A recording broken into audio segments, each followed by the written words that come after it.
On today's Star Wars Legends lore video, we'll be covering the New Republic's 5th Fleet.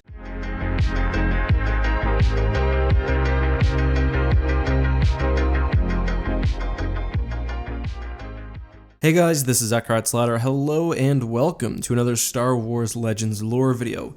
Today, we'll be continuing our coverage of the Black Fleet crisis with a look at the New Republic's 5th Fleet. Today's video is once again sponsored by my second channel, X2. If you like spaceships and you like Star Wars Legends, check out my playthrough of Thrawn's Revenge, which is a post-Endor mod for Star Wars Empire at War. It's a ton of fun. So let's go to the very beginning of the Black Fleet crisis, Operation Hammerblow. Operation Hammerblow was a live-fire test of the New Republic's recently created 5th Fleet. It occurred 16 years after the Battle of Yavin, during one of the first real stretches of peace. The New Republic Navy was finally undergoing a much-needed upgrade.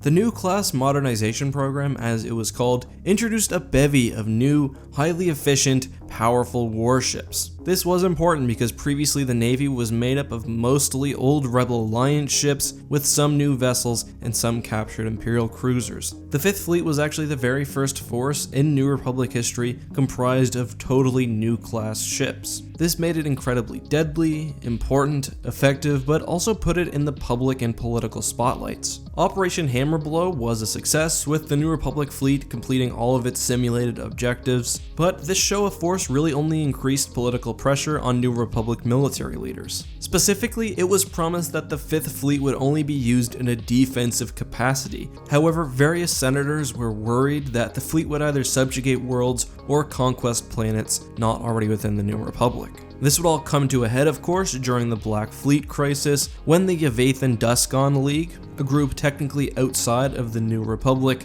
started committing acts of terror and war. Under the guise of parading the new warships around the galaxy, the New Republic 5th Fleet was put into position to respond directly to the Yavathan threat. General Aton Abbot would lead the force through several battles, accompanied at times by Han Solo. First was the disappointing loss at Dornick 319, where one of the fleet's battle groups was fairly seriously damaged, and a ship is lost with minimal casualties to the Duskon League. Thankfully, the fleet was able to recover, was sent reinforcements, and was in top fighting shape by the time of the Battle of N'Zoth, the final conflict of the war. I discussed this battle in some depth in my Black Fleet video, so I'm not going to do so today, but I will say that after the Black Fleet itself was removed, the New Republic 5th Fleet was able to destroy all remaining Duskon forces. After the Black Fleet crisis, the 5th Fleet would go on to help Ackbar in his battle against the Imperial Remnant, also playing an important role in the Yuuzhan Vong War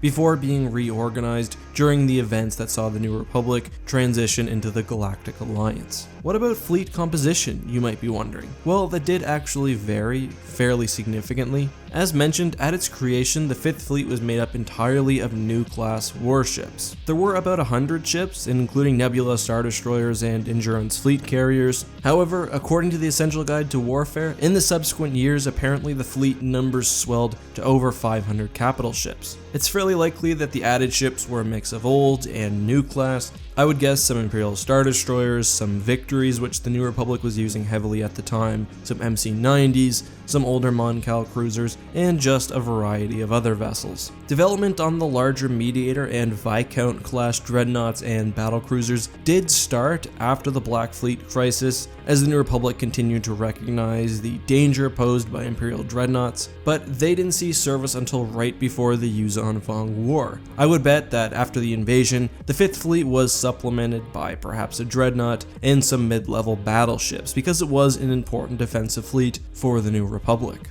Generally, the 5th Fleet was flexible. The new class program focused largely on self-sufficient carriers. Ships which could bring fighters into battle, but still slug it out with an Imperial Star Destroyer if needed. This made it effective as a roving defensive fleet and is one of the reasons I really like it. But what do you think? Do you like the New Republic's 5th Fleet? Do you like the fleet design and the composition? Let me know all of that and more down in the comment section. Thank you guys once again for checking out my channel and for watching today's video. As always, this has been EckhartsLadder. May the Force be with you.